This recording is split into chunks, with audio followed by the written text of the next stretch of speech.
Halo teman-teman semuanya, selamat datang di Ritma Podcast, channel yang membahas seputar riset dan keilmiahan, fun fact terkait mahasiswa, alumni, dan perkuliahan. Selama beberapa menit ke depan, izinkan saya, Aulia Rahman Rahmadani, yang kerap disapa Dani, akan menemani teman-teman pada podcast kali ini. Pada podcast kali ini akan membahas tentang fakta unik mahasiswa berprestasi Fakultas MIPA Universitas Brawijaya tahun 2021. Wah, berbincang Mawapres, tentunya kali ini saya tidak sendiri nih teman-teman. Saat ini saya ditemani oleh narasumber yang sangat luar biasa. Nah, narasumber kita kali ini merupakan salah satu alumni mahasiswa yang sekaligus menjadi mahasiswa berprestasi Fakultas MIPA Universitas Brawijaya tahun 2021 serta Direktur Ritma tahun 2022. Keren bukan? Nah, narasumber kita kali ini tentunya telah banyak meraih penghargaan dan prestasi selama saat menjadi mahasiswa nih teman-teman. Nah, teman-teman pastinya pada kepo kan siapa narasumber kita kali ini? Langsung kita sapa aja. Halo Kak Jo. Halo ya, Wah, sangat excited sekali nih Kak Jo. Sebelumnya kabar dari Kak Jo bagaimana nih Kak? puji Tuhan baik. Ini aku manggilnya siapa? Aulia. Dani aja Kak. Oke Dani ya, puji Tuhan Iya. sehat Dani. Dani gimana kabarnya? Alhamdulillah baik juga Kak. Oke. Wah, terima kasih nih Kak Jo yang telah berkenan menjadi narasumber kita untuk dapat berbincang dan berbagi pengalaman serta dapat memberikan motivasi ke teman-teman mahasiswa lainnya. Nah, akankah lebih baik jika kita mengenal lebih dalam lagi tentang narasumber kita nih, teman-teman? Kak Jo mungkin dipersilakan untuk memperkenalkan diri Kak. Oke ya, halo teman-teman semuanya. Kenalin nama aku Johannes Maruli Tonenggolan. Bisa dipanggil Johannes atau Jo. Kalau dengar namanya, dari namanya sendiri aku adalah orang Batak, ada marganya Nenggolan. Tapi aku tinggalnya tuh di Kalimantan Timur. Nah, aku alumni UPI SIKUB angkatan 2019. Lulus tahun 2022 kemarin, di akhir 2022 kemarin. Puji Tuhan kemarin sempat diberikan berkat jadi mahasiswa berprestasi di tahun 2021 sama di tahun 2022. Terus sempat juga menjadi direktur Ritma tahun 2022. Mungkin itu ya perkenalan singkat dari aku, Dani. Wah, keren nih Kak. Tahun 2019 nih kakaknya. Eh, Berarti jika angkatan 2019 nih, berarti Kak Jo sudah melalui fase skripsian dong Kak? Iya sudah, itu sudah lewat fase skripsian. Wah, Alhamdulillah. Kalau sudah melalui fase skripsian nih Kak, berarti sekarang lagi menunggu wisuda nih Kak. Eh, Kesibukan Kak Jo akhir-akhir ini apa saja sih Kak? Oke ya.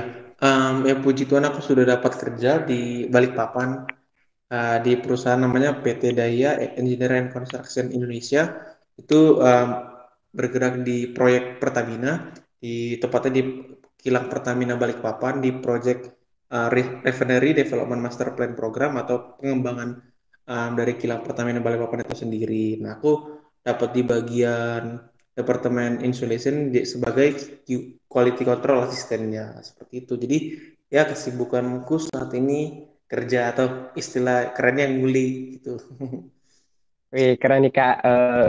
Nguli-nguli tapi di Pertamina nih Kak, di BUMN negara yang paling katakanlah perusahaan yang terkenal nih bagi mahasiswa.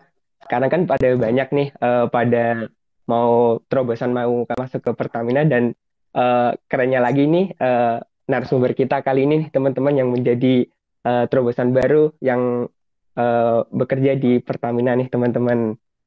Nah, mungkin pertanyaan selanjutnya nih Kak, mungkin kita sedikit flashback aja nih Kak, ketika Kak Jo saat menjadi mahasiswa nih, Eh, pasti mahasiswa di luar sana nih pada ingin tahu alasan Kak Jo memilih dan meminati jurusan fisika yang dari Kakak sebelumnya tadi memperkenalkan diri berasal dari jurusan fisika yang ditempuh saat menjadi mahasiswa. Kira-kira bagaimana nih Kak, apa? eh, mengapa alasan kakak memilih fisika dan meminati fisika itu?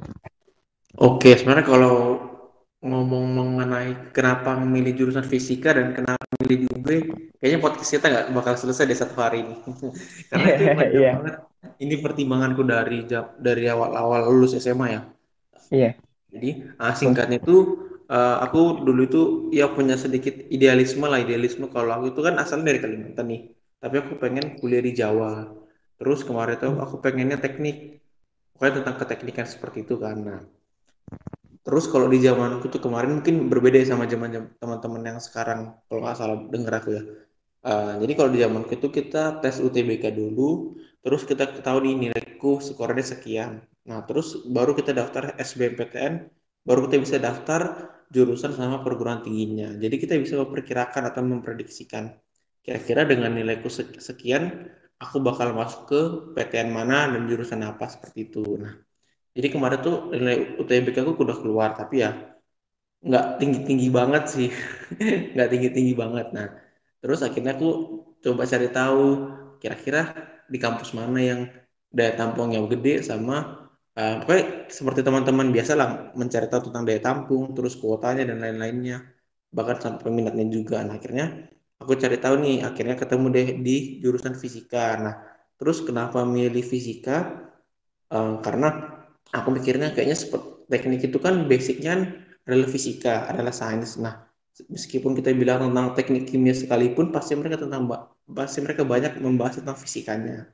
Ya udah akhirnya aku ngambil fisika dan aku ngambilnya di UB di Jawa. Pilihan pertamaku itu fisika UB sama yang kedua fisika UNER. Nah, sebenarnya aku bisa ngambil teknik tapi itu di Kalimantan, di kampus-kampus Kalimantan. Cuman kan kembali ke apa tekadku yang pertama pengen kuliah di Jawa, akhirnya aku ambil fisika di UB dan puji Tuhannya lolos di pilihan pertama seperti itu. Nah, terus kalau ditanya ada rasa nyesal atau enggak, ya sebenarnya ada sih dikit-dikit, cuman bukan menyesal yang penyesal-nyesal banget sih kayak orang-orang sampai bilang oh aku salah jurusan atau gimana, enggak sih, aku nggak sampai merasa seperti itu. Cuman ketika aku masuk di fisika ternyata nggak terlalu mirip sama teknik karena bahasanya kan udah beda, tapi kita bisa mengembangkan ilmu kita, mendevelopment diri kita itu agar menyerupai apa yang kita inginkan. Jadi saat aku di jurusan fisika ya aku nggak plek belajar tentang fisika aja, jadi banyak hal yang aku pelajari, akhirnya apa yang aku inginkan dari awal kuliah itu bisa tercapai kayak gitu. ih, keren nih teman-teman. Mungkin dari teman-teman lainnya, mungkin ada adik tingkat di luar sana yang ingin masuk jurusan fisika, boleh tanya-tanya ke Kak Jo tentang fun fact fisika itu bagaimana. Tapi Kak, Oke. dengar-dengar nih, fisika itu kan juga salah satu eh, program studi yang susah nih Kak. Kira-kira pengalaman Kakak nih di saat menjadi mahasiswa fisika, apa sih yang menjadi kesulitan menurut Kakak itu di fisika? Oke, kalau bilang susah itu ya pasti aku nggak muluk-muluk, pasti yang paling susah itu kita bilang tentang mata kuliahnya, tentang pelajaran-pelajarannya. Apalagi kalau udah masuk ke di semester tinggi itu nanti masuk ke fisika kuantum, fisika zat padat yang dimana kita mempelajari dari hal yang tidak ada dipikir, tidak bisa kita lihat dengan kasat mata. Kita kan belajar tentang atom, belajar tentang bagian-bagian dari atom. Kalau dulu SMA kita pelajari bahwa atom itu adalah bagian yang terkecil yang nggak bisa dibagi lagi. Ternyata di fisika kuantum itu kita mempelajari bahwa di dalam atom itu ada lagi bagian-bagiannya, di dalam inti atom itu ada bagian-bagiannya. Nah, itu yang paling susah kemarin. Cuman ya aku rasa semua mata kuliah pasti bakal susah ya kalau kita nggak mempelajarinya. Jadi ya itu yang paling susah. Terus mungkin menghadapi perkuliahan yang lainnya mungkin kayak laporan dan segala macam. Tapi ya menurut aku itu masih bisa di handle dengan baik semuanya seperti itu. Wah, susah, tapi tidak banget nih kalau dari Kak Jo tadi. Eh, Bagus, keren-keren nih Kak. Fisika kuantum menjadi topik pembicaraan tadi. Mungkin nih Kak, saat menjadi mahasiswa jurusan fisika nih tentunya, mungkin selain di kesibukan akademik, ada kesibukan non akademik apa saja sih Kak yang Kak Jo ikuti saat maba mungkin atau saat menjadi mahasiswa? Nah, menarik nih Dan nih. Jadi karena aku apa masuk itu dengan jurusan sebenarnya aku nggak terlalu minat fisika kan di awal. Cuman aku mikirnya ya udah karena ini udah pilihanku dan ini yang diberikan oleh Tuhan, jadi aku harus jalani. Nah, di awal kuliah banget, pas masih jadi mahasiswa baru, pas jadi maba, itu aku punya tekad bahwa aku selama jadi di masa-masa kuliah, aku harus mempelajari banyak hal, harus terbuka terhadap hal baru. Karena aku dulu merasa pada waktu SMA itu ada satu penyesalanku, Pak, setelah lulus SMA. Penyesalan itu adalah ketika aku SMA, aku hanya terpaku pada satu arah, pada bidang akademik aja. Aku menganggap hal-hal di luar non akademik itu hal-hal yang nggak terlalu penting lah. Nah itu ternyata itu salah persepsiku pas SMA.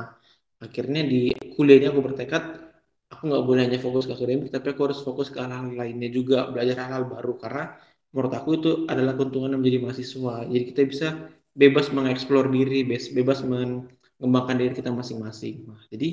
Nah ini menarik nih, pasti kalian pas mahasiswa baru pasti pernah kan dipertemukan atau disajikan lah atau istilahnya disogokin tentang mahasiswa berprestasi di kampus kalian, terus orang-orang yang berprestasi, terus ketua-ketua organisasi, presiden BEM gitu-gitu pernah kan Dani pas masih maba Nah, kan?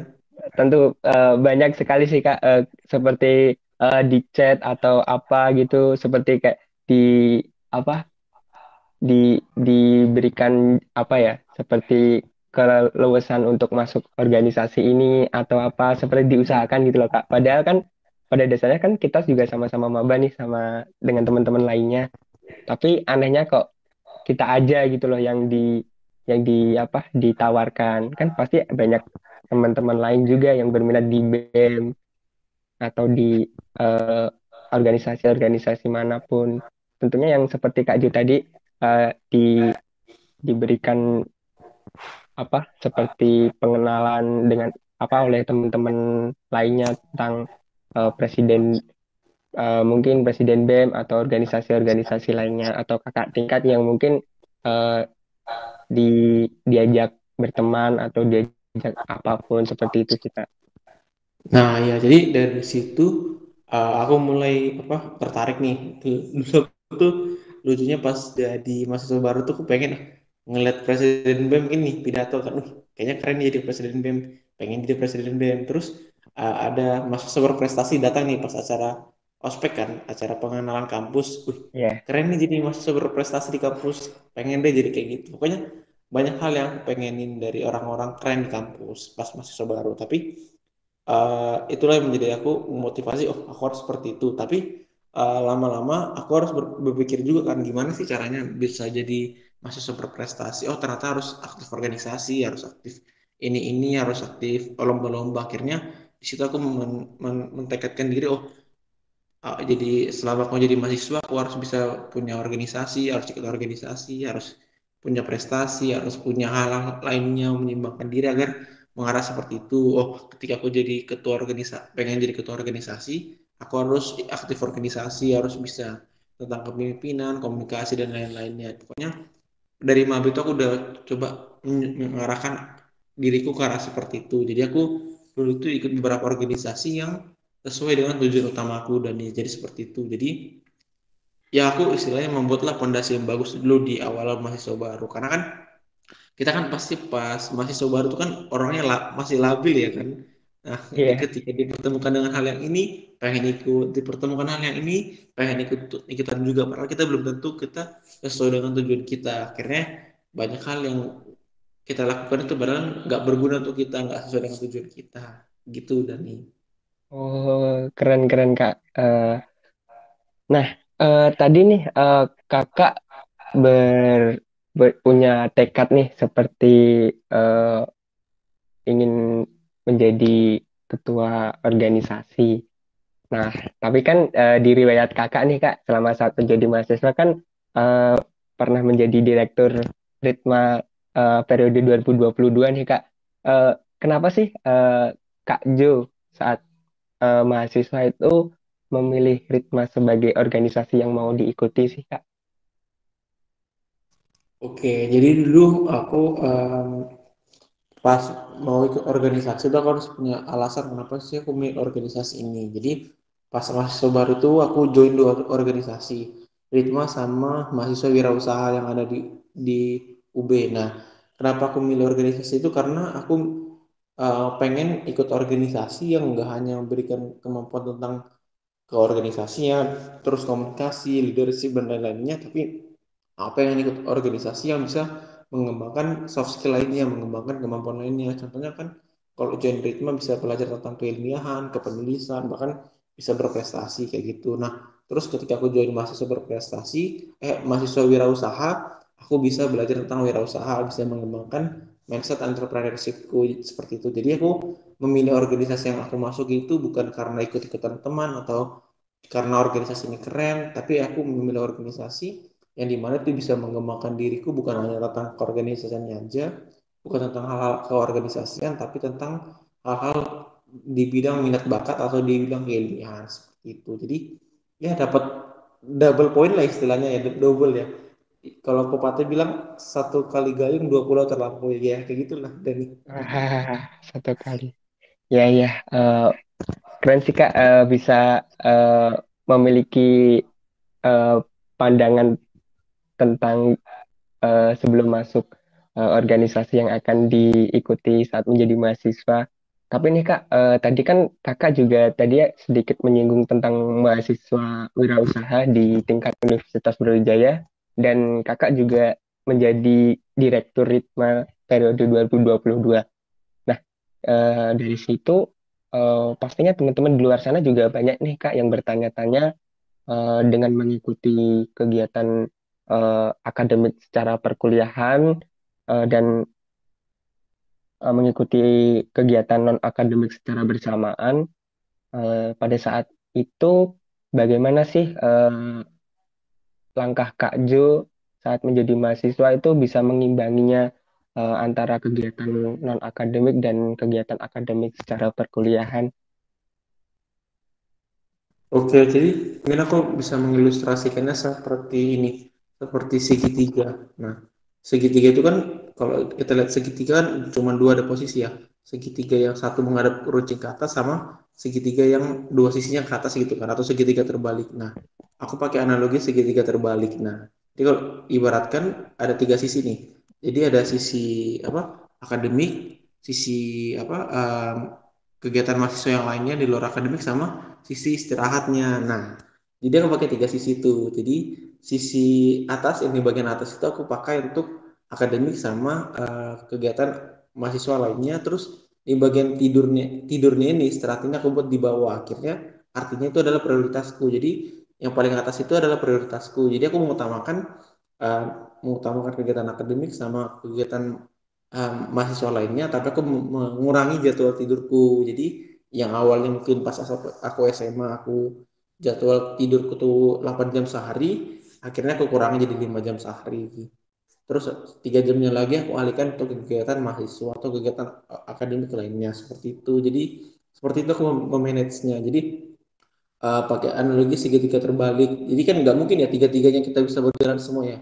Nggak mungkin Iya, Kak. tiga-tiganya bisa sejajar ya. Atau tapi Iya. kalau teman-teman mau memilih tidur di atas nih, aku misalnya aku nggak mau mengorbankan waktu tidurku demi kegiatan lainnya, ya udah silahkan teman-teman membuat tidurnya di atas sama kegiatan akademiknya di atas, mungkin kegiatan mahasiswanya bisa dikurangi. Atau mau dibuat kegiatan mahasiswanya di atas, tidurnya di atas, kegiatan akademiknya dikurangi ya. Tapi itu nggak aku saranin untuk kegiatan akademiknya dikurangi seperti itu. Jadi aku menggunakan prinsip itu. Makanya selama aku aktif organisasi, selama aku kuliah itu ya waktu tidurku tuh ya agak agak rancu sih, tapi mungkin teman-teman jangan ditiru deh cara manajemenku seperti itu. Uh, mungkin apa kurang sehat, kurang baik, tapi teman-teman mungkin bisa menemukan cara lebih baiknya. Tapi itu yang aku gunakan selama menjadi mahasiswa. Jadi aku mengikuti kegiatan lainnya, mengikuti akademik juga, tapi tetap semua berjalan dengan baik. Tapi aku bisa mengurangi tidurku sendiri, atau bahkan nggak hanya waktu tidur aja dan waktu bermain, waktu nongkrong. Nah, mungkin kalau pas SMA nongkrong itu bisa sampai tengah malam ataupun sampai jam berapa. Mungkin aku pas kuliah itu nongkrong nggak terlalu aku lamain, masih bisa nongkrong. Tapi aku waktu nongkrong itu di waktu-waktu tertentu aja, ketika aku masih ada waktu luang seperti itu. Jadi aku pada saat manajemen waktu itu pakai analogi segitiga terbalik kayak gitu dan Wah, keren banget nih teman-teman. Di suatu saat ada apa mahasiswa mengimbangi antara kegiatan non akademik dan akademik, juga ada suatu titik jenuh saat menjadi mahasiswa. Eh, dan Kak Jo ini mengimbanginya nih teman-teman. Dan saat berada di titik jenuh, Kak Jo ini malah memilih nongkrong bersama teman-teman, dan itu pun juga eh, dibatasi sekali karena juga fokus di kegiatan akademik dan non akademik lainnya, seperti analogi di segitiga terbalik nih teman-teman. Wah, ini menjadi salah satu masukan penting nih teman-teman. Mungkin di teman-teman juga kesulitan memanage waktu, bisa menggunakan motivasi dari Kak Jo tadi dengan analogi segitiga terbalik, supaya mungkin kedepannya bisa lebih tertata lagi memanage waktunya antara kegiatan akademik dan non akademik. iya. Mungkin Dan kalau kalau Dani gimana dan kalau mengorbankan waktu itu gimana atau enggak ya? kalau selama ini nih Kak, aku juga menjadi mahasiswa fisika nih. Saat ini masih eh, belum bisa merasakan mengimbangi antara kegiatan non akademik dan akademik, masih eh, berkecimpung di praktikum-praktikum nih Kak. Udah semester berapa Dani? Baru semester 2 nih Kak. Oh, berarti praktikum masih yang dasar ya, elektronika dasar gitu-gitu ya. Iya, jadi Oke. agak ribet aja sih. Mungkin next Kak, pertanyaan eh, saat menjadi mahasiswa, apakah Kak Jo itu pernah menjadi, eh, mohon maaf, berencana sebelumnya untuk menjadi mahasiswa berprestasi nih Kak? Pernah Oke, kepikiran kalau tidak? dibilang berencana, iya Pak, ada pasti ada rencana. Kan aku cerita tadi di awal bahwa aku di awal itu punya tujuan pengen cita-cita pengen jadi mahasiswa berprestasi nih pas awal-awal mahasiswa baru banget nih. Jadi aku pengen jadi mawapres. Nah, terus setelah aku pengen jadi mawapres, ya aku menentukan gimana ya tahapan aku harus jadi mawapres seperti apa. Mulai dari cara aku berorganisasi, cara aku belajar udah sedemikian rupa aku coba gimana sih biar jadi mawapres. Jadi dari awal mahasiswa baru itu aku udah pengen sih dan jadi mahasiswa berprestasi. Cuman ada sih fase-fasenya kayak pengen banget nih pengen nih jadi mau pres tapi lama-lama di satu titik aku kayaknya nggak layak nih jadi mau pres kayaknya masih banyak teman-teman yang lebih layak daripada aku tapi ada satu titik juga aku pengen seperti itu nah gitu dan dia pasang surut lah dulu keinginannya. Kurang konsisten teman-teman awal-awal saat Kak Jo memiliki tekad untuk menjadi mahasiswa berprestasi. Namun dengan seiring waktu, teman-teman nih Kak Jo juga sering disupport mungkin dengan teman-temannya dan eh, kegiatan-kegiatan lain, sehingga Kak Jo memiliki tekad yang kuat lagi nih teman-teman untuk menjadi mahasiswa berprestasi.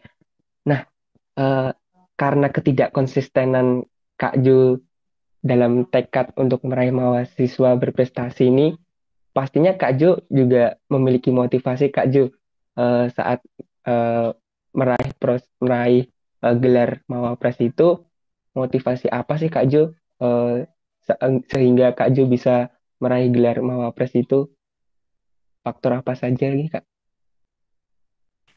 Oke, sebenarnya di awal-awal itu mungkin terkesan apa nggak konsisten karena dulu tuh aku di awal itu kayak insecure jadi gini aku dulu dari sekolah di Kalimantan nih dari sekolah kan aku nggak terlalu banyak aktif kegiatan jarang ikut lomba-lomba juga nah terus pas kuliah nih di UB di fisika di MIPA ketemu nih sama teman-teman yang alumni opsi opsi apa yang olimpiade penelitian itu kan terus ketemu teman-teman yang lomba ini ada bahkan sampai ada yang punya pengalaman lomba di luar negeri aku "Ih, kok keren banget ya teman-teman ini sedangkan aku nggak punya hal seperti itu nah itu pemikiranku awal cuman lama-lama aku apa berpikir sepertinya aku harus bisa deh seperti mereka. Uh, karena aku dulu menganggap kalau orang itu bisa pasti aku juga bisa nah akhirnya aku belajar cara-cara menjadi apa cara-cara ikut lomba, gimana caranya biar bisa berprestasi. Nah, terus kalau menjadi apa? Jadi motivasiku itu eh, aku pengen jadi orang yang berbeda. Nah, ini salah satu motivasiku yang aku dapat dari dosenku. Nah, jadi dosenku tuh pernah bilang, dosen fisika nih, dan nih, kalau kamu pernah dengar mungkin dosennya sama deh. Jadi Bapak itu pernah bilang, ketika kita jadi mahasiswa dan sudah lulus, hanya ada dua tipe mahasiswa yang dibutuhkan. Mahasiswa yang pintar banget, yang jenius banget, atau mahasiswa yang berbeda. Kalau mahasiswa yang jenius, pasti kita nggak bakal ada habisnya. Ketika kamu jadi orang paling pintar di kampusmu, pasti bakal ada sainganmu orang-orang pintar dari kampus-kampus lain. Misalnya kita ini jago fisika di UB, tapi pasti ada saingan-saingan kita yang dari ITB, dari UI, dari UGM, dan dari kampus-kampus lainnya. Kalau kita udah jadi orang terpintar di Indonesia, pasti akan ada saingan dari Amerika, dari Eropa, dan lain-lainnya. Nah, itu kalau menjadi orang terpintar pasti nggak ada bakal ada habisnya.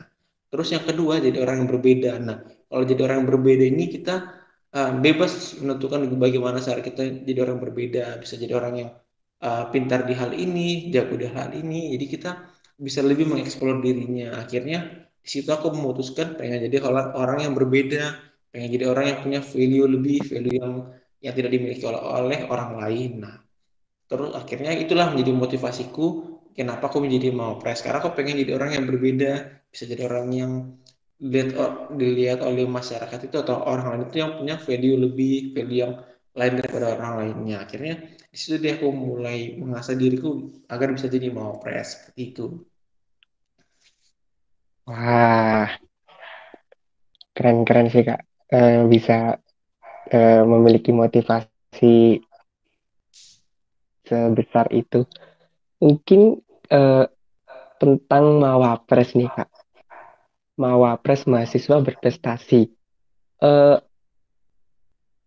dari Mawapres itu pastinya juga diadakan seleksi-seleksi dan eh, syarat-syarat untuk sebelum melakukan seleksi nih Kak. Eh, Syarat-syarat untuk mengikuti Mawapres itu seperti apa sih Kak menurut pengalaman Kakak? Oke, ini based dari experience ya, dari pengalamanku, mungkin di setiap fakultas atau di setiap universitas pasti punya modelan seleksi yang berbeda ya. Jadi kalau yang pernah aku ikuti di MIPA ataupun di UB itu yang pertama kita ada seleksi berkas. Jadi kita itu memasukkan mendaftarkan berkas-berkas kita mulai dari prestasi atau capaian unggulan. Capaian unggulan, capaian unggulan kalau nggak salah. Capaian unggulan ini nggak hanya prestasi aja yang juara satu, juara dua atau medali emas, medali perak atau medali perunggu, tapi bisa juga dari keorganisasian kita, kegiatan-kegiatan sosial seperti jadi pembicara, jadi juri nasional ataupun hal-hal lainnya. Terus bisa juga dari kegiatan organisasi. Jadi capaian unggulan ini nggak hanya tentang prestasi akademik, tapi bisa dicantumkan hal-hal sosial lainnya. Nah, hal-hal kegiatan mahasiswa lainnya. Terus setelah masukkan berkas, kemudian dari seleksi berkas, kemudian nanti dipilih beberapa orang untuk mengikuti tahap selanjutnya. Nah, di tahap selanjutnya ini kita akan disuruh akan di apa diberikan arahan untuk membuat karya tulis ilmiah atau KTI. Nah, dari karya tulis ilmiah ini kita buat ini sebenarnya bebas sih membuat karya tulis ilmiah seperti apa, tapi disarankan untuk sesuai dengan jurusan kita. Nah, kemarin itu karena aku jurusanku fisika, konsentrasi di bidang fisika material, jadi aku ngambil topik KTI yang mirip-mirip tentang fisika material, tentang penerapan fisika material dalam kehidupan sehari-hari. Nah, terus setelah kita buat KTI, setelah membuat KTI, nah di KTI ini setahu aku di buku pedoman nasional pun ini masih cuman sebatas gagasan aja, gagasan kreatif kita. Jadi bukan sebuah laporan penelitian yang sudah dilaksanakan, tapi cuma gagasan kreatif ataupun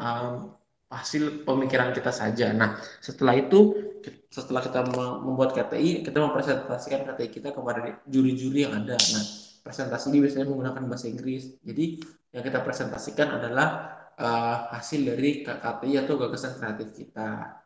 Kemudian kita kan memasuki tahap finalis. Nah, tahap finalis ini kita seperti aku bilang tadi mempresentasikan gagasan kreatif kita. Kemudian setelah kita presentasi, Kemudian dia akan dilakukan penilaian oleh juri dengan mempertimbangkan banyak hal dari prestasi, capaian unggulan yang tadi, terus dari KTI dan juga dari presentasi kita. Akhirnya ditentukan nih mahasiswa berprestasi dari MIPA itu siapa yang akan mengikuti seleksi di tingkat universitas. Seperti itu dan nih. Tapi setahu aku di fakultas lain itu beragam-beragam juga tahapan seleksinya. Contohnya tuh temanku kemarin ada yang sampai dia disuruh buat profil diri, terus ada debat bahasa Inggrisnya juga. Nah, kayak gitu kan menarik juga ya.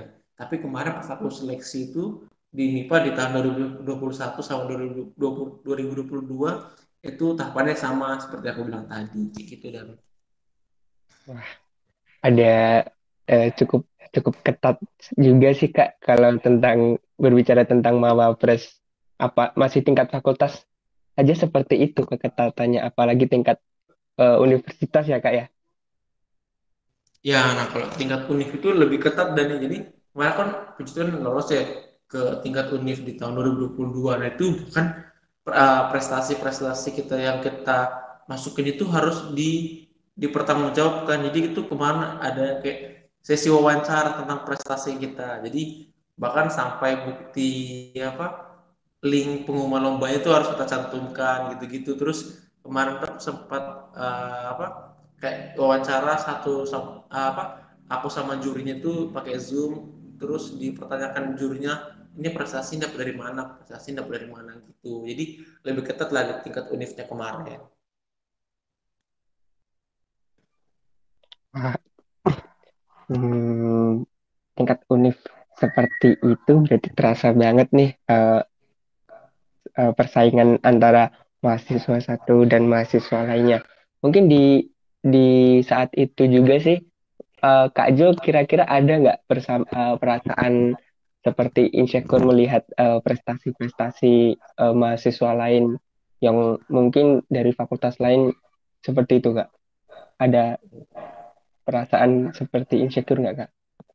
Kalau dibilang insecure ada sih sedikit, cuman pada saat itu bukan rasa insecure sih yang membuat aku yang aku pikirkan, tapi aku lebih memikirkan ini aku ketika udah masuk tahap universitas berbeda sama tahap seleksi sebelumnya yang di tingkat fakultas. Kalau di tingkat fakultas kan aku cuma membawa atas nama diriku sendiri kan, atas nama Johannes aja kan. Nah, tapi ketika di tingkat univ itu udah agak beda bebannya dan jadi itu aku mikir aku udah perwakilan dari MIPA harus bisa membuat MIPA bangga gitu, harus bisa membawa nama MIPA yang lebih baik. Jadi pada saat tingkat univ itu yang paling berat menurut aku itu adalah ketika jadi perwakilan dari MIPA seperti itu. Jadi kayak ada bebannya sendiri gitu dan gitu. Tapi tapi justru karena beban itu yang membuat aku harus all out lah, harus Harus tetap mengatakannya semangat maksimal. ya, dibakar semangatnya gitu Kak. Iya. Nah, mungkin di saat seleksi Mawapres, mungkin ada hal-hal yang perlu diperhatikan nggak sih Kak saat seleksi Mawapres itu? Oke, mungkin yang pertama itu teman-teman kalau mau kalau memang pengen jadi mawapres kalau sebisa mungkin nih saran dari aku dipersiapkan dari jauh-jauh hari karena teman-teman itu nggak bisa instan untuk mengikuti seleksi Mawapres, nggak bisa instan untuk menjadi Mawapres. Contohnya seperti ini, sesimpel kan di tahapan awal itu kita disuruh mengumpulkan 10 capaian unggulan. Nah, kira-kira nih teman-teman, bisa nggak dalam waktu 1 tahun teman-teman mengumpulkan 10 capaian unggulan? Capaian unggulan itu kan dari prestasi, akademik, terus dari kegiatan sosial, kegiatan organisasi, kegiatan lain-lainnya, itu kira-kira cukup nggak selama 1 tahun? Nah, kalau aku sendiri itu nggak cukup, jadi aku mempersiapkannya dari jauh-jauh hari. Nah, seperti itu. Jadi kalau teman-teman pengen jadi mawapres nih, harus bisa mempersiapkan dari jauh-jauh hari, dari hal capaian unggulannya. Terus kalau bisa ketika udah teman-teman lolos nih di tahap administrasi, terus disuruh buat karya tulis ilmiah atau gagasan kreatif, kalau bisa sebisa mungkin itu dibuat semaksimal mungkin, semenarik mungkin. Nah, ini aku cerita nih ya dan sedikit di tahun 2021 ya. Iya Nah, Kak, nah, dipersilakan. 2021 itu kan berarti yang ikut itu angkatan 2019 sama angkatan 2018. Nah, terus aku masuk lolos tahap administrasi kan, terus disuruh buat gagasan kreatif. Nah, terus aku lihat finalis-finalisnya ini kayaknya jawara-jawara lomba nih di FMIPA. Ada yang lomba udah kesana kemari, terus ya jam terbangnya lebih banyak lah daripada aku. Nah, aku berpikir loh, kalau mungkin di prestasi aku bisa kalah, tapi di gagasan kreatif mungkin aku bisa lebih menang daripada mereka. Akhirnya di gagasan kreatif ini aku benar-benar maksimalin banget. Aku bahkan diskusi sama dosen pembimbing, aku sampai 2 kali diskusi sama dosen pembimbing, terus beberapa kali nanya-nanya ke kakak tingkat. Nah, terus kalau pengen jadi mahasiswa berprestasi itu jangan suka nanya-nanya kakak tingkat. Nah, dulu itu aku sampai nanya ke beberapa orang ya. Ada mau pres MIPA yang tahun 2020, terus ada mau pres dari FKG juga, dari FKH dan dari lain-lainnya. Jadi aku banyak nanya-nanya kakak tingkat, terus minta-minta apa contoh gagasan kreatifnya seperti apa untuk aku pelajari. Jadi dulu tuh pas aku pengen jadi mapres itu ya aku mencoba belajar banyak hal baru gitu. Nah, terus di gagasan kreatif aku maksimalin banget sama di presentasi juga karena kan merasakan mungkin di bidang prestasi aku bisa kalah tapi di bidang gagasan kreatif itu aku jangan sampai kalah di bidang presentasi aku jangan sampai kalah. Nah, terus pada saat presentasi selesai presentasi nih semua finalis kan. Terus apa setelah finalis terus setelah pengumuman aku dapat Mapres 2 terus kita dipertemukan sama sama ini ya sama juri kan. Nah, terus jurinya bilang eh, punya Johannes itu adalah gagasan kreatif yang terbaik. Aku di situ bangga banget karena aku bisa mengalahkan teman-teman yang lain yang dimana prestasinya lebih banyak daripada aku. Nah, itu manfaatnya teman-teman bisa memaksimalkan hal-hal yang teman-teman miliki seperti itu dan Wah, berarti dari pengalaman Kak Jo itu lebih mengarah pentingnya untuk mengenal diri sendiri ya, Kak. iya benar dan memaksimalkan diri juga seperti itu. Nah, mungkin itu sih teman-teman tips dan trik dari Kak Jo dan eh, diberikan beberapa pengalaman tentang pentingnya dan bagaimana memaksimalkan diri sendiri ketika mungkin kita eh, pada suatu titik merasa insecure dengan orang lain dan saat itu kita tidak boleh menyerah dan harusnya kita tuh lebih proof diri kita eh, dan mungkin lebih memaksimalkan diri kita bagaimana potensi dalam diri kita nih teman-teman yang sudah kita alami sebelumnya. Nah, mungkin sedikit menyinggung nih Kak, saya juga pernah dengar-dengar Kak Jo mengikuti eh, MBKM atau eh, ya MBKM itu pengalaman Kak Jo saat menjadi mahasiswa dan mengikuti MBKM itu bagaimana sih Kak? Oke, mengikuti MBKM aku ikut MBKM itu di semester 6. Nah, aku ikut MBKM, ikut program MBKM yang ada di BRIN. BRIN itu Badan Riset Beri. Inovasi Nasional di Pusat Riset Material Maju. Nah, atau dulu namanya itu apa ya? Pusat Riset Fisika kalau nggak salah. Nah, tapi sekarang udah berubah namanya jadi Material Maju. Nah, pengalamanku di sana itu kan tentang materi, kami mempelajari tentang material tentang dunia korosi ya. Awal-awal itu ya kita kayak seperti belajar hal baru lagi karena yang apa yang kita hadapi pas magang itu memang agak berbeda sama dunia kuliah. Tapi ya adalah mirip-mirip sama dunia kuliah, tapi memang kita belajar hal baru. Nah, terus di situ aku ya belajar tentang hal-hal baru. Akhirnya aku belajar terus nanya ke bimbingku, nanya ke teman-teman lainnya gimana tentang hal-hal itu, terus baca-baca literatur. Akhirnya aku memahami tentang proyekku di sana. Nah, untuk pengalaman magang kemarin di BRIN yang MBKM itu selama 6 bulan ya menarik banget teman-teman. Jadi selama 6 bulan itu kita memang mempelajari tentang satu proyek. Akhirnya aku paham banget nih tentang korosi kemarin kan ya, cukup paham lah dibandingkan aku yang dulu. Jadi paham tentang proyek terus uh, dapat fasilitas penelitian gratis. Bahkan aku kemarin tuh ditawari untuk lanjut tugas akhir di sana. Akhirnya aku sana mengerjakan tugas akhirku sambil magang. Nah, akhirnya di sana aku melaksanakan tugas akhirku, mengerjakan tugas akhirku sambil magang dan juga dibiayai sama BRIN-nya. Nah, ya untuk pengalamannya banyak sih hal menariknya. Terus ketemu teman-teman baru di luar tempat magang juga. Di sana aku juga bertemu dengan orang-orang yang punya latar belakang yang berbeda dari aku, dari fisika. Nah, aku dari fisika nih. Terus ketemu orang dari teknik material, dari materi dari TS, terus dari hal-hal lain dari orang-orang lainnya juga belajar juga seperti itu dan Yang mungkin teman-teman nih di luar sana yang ingin banget untuk magang di MBKM, mungkin bisa langsung tanya-tanya aja ke Kak Jo. Mungkin nanti di deskripsi podcast akan diberikan media sosial dari Kak Jo yang mungkin bisa membuat teman-teman lebih memotivasi ingin MBKM di BRIN atau berbincang-bincang lagi, tanya lebih lanjut untuk bekerja di Pertamina, eh, bisa bertanya langsung ke Kak Jo nih teman-teman. Nah, eh, mungkin sudah memasuki akhir acara nih Kak.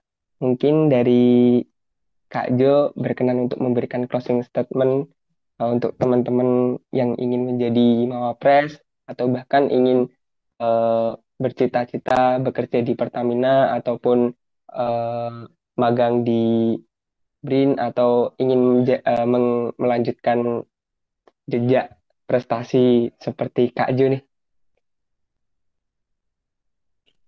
oke, mungkin ini satu kata yang sering aku gunakan, satu kalimat yang sering aku gunakan, yaitu do the best version of yourself and let God perfect it. Jadi lakukan hal versi yang terbaik dari dirimu sendiri dan serahkan sisanya kepada Tuhan. Nah, biar Tuhan yang menyempurnakan. Nah, karena seperti ini. Jadi pada saat aku mahasiswa baru tuh sering muncul kita mahasiswa baru yang pengen aku pengen jadi kakak ini, aku pengen seperti jadi kak ini dan kak ini. Nah, dan yang perlu kita ketahui teman-teman, kita itu tidak bisa persis sama seperti orang yang kita inginkan. Bahkan ketika kita mengidolakan satu orang, kita nggak bisa persis sama orang itu. Nah, yang bisa kita lakukan hanya menjadi versi terbaik dari diri kita sendiri. Nah, terus ketika kita udah menjadi versi terbaik diri kita sendiri, jangan lupa melupakan Tuhan, jangan lupa berdoa kepada Tuhan. Karena kan ada istilah pernah bilang manusia yang meminta Tuhan yang mengabulkan, manusia yang berusaha Tuhan yang mengiyakan seperti itu. Jadi teman-teman kalau bisa closing statement dari aku, jadilah versi terbaik dari diri kita sendiri, jangan pernah mau menjadi seperti orang lain karena kita tidak akan bisa 100% mirip seperti orang lain, tapi kita bisa 100% jadi versi terbaik dari diri kita sendiri. Dan juga jangan pernah melupakan Tuhan dalam setiap rencana kita. Nah, seperti itu mungkin closing statement dari aku, Denny. Wah, luar biasa nih closing statement yang diberikan dari Kak Jo sebagai narasumber kita. Terima kasih kepada Kak Jo yang berkenan hadir untuk menjadi narasumber kita kali ini. Eh, bagaimana nih teman-teman semua telah mendengar bincang-bincang dari Kak Jo dalam podcast Ritma kali ini. Mungkin sekian dulu dari saya. Semoga teman-teman mendapatkan ilmu dan manfaat dari podcast tadi ya teman-teman. Dan terima kasih kepada teman-teman yang telah mendengarkan podcast hingga akhir. Akhir kata, saya Dani sebagai moderator dan saya mewakili Kak Johannes sebagai narasumber. Pamit undur diri dan terima kasih Kak Jo. Ya, makasih dan terima kasih teman-teman semuanya yang telah mendengarkan cerita kita ya dan oke. Iya, Kak. Dan terima kasih atas perhatiannya semua teman-teman. Eh, untuk next, jangan lupa like, komen, dan subscribe pada channel Ritma FMIPA UB. Dan jangan lupa nyalakan notifikasi lonceng agar mendapatkan info menarik lainnya seputar riset keilmiahan dan fakta unik tentang mahasiswa dan perkuliahan. Mungkin sebelumnya Kak Jo berkenan untuk memimpin jargon Ritma, Kak, untuk lebih semangat lagi. Oke, oke, udah lama ya nggak jargon ritme udah. Iya, Kak. Ya, jargon setelah di miss kemarin. Oke, jadi kalau aku bilang ritme FIUB, jawabnya salam Salam berprestasi berkarya berprestasi. untuk negeri. Oke, Oke, Kak. ritme FIPUB, salam Salam berprestasi berprestasi, berkarya, berkarya berkarya untuk untuk negeri. negeri. Oke, semoga Wah, teman-teman semuanya yang mengikuti jargon ritme bisa menjadi orang yang berprestasi dan berkarya bagi amin. negeri kita tercinta. Amin. Oke, mungkin saya akhiri dulu nih teman-teman dan eh, tim podcast dan Kak Jo sebagai narasumber, kita pamit undur diri. Sampai jumpa di next podcast selanjutnya teman-teman. Dah.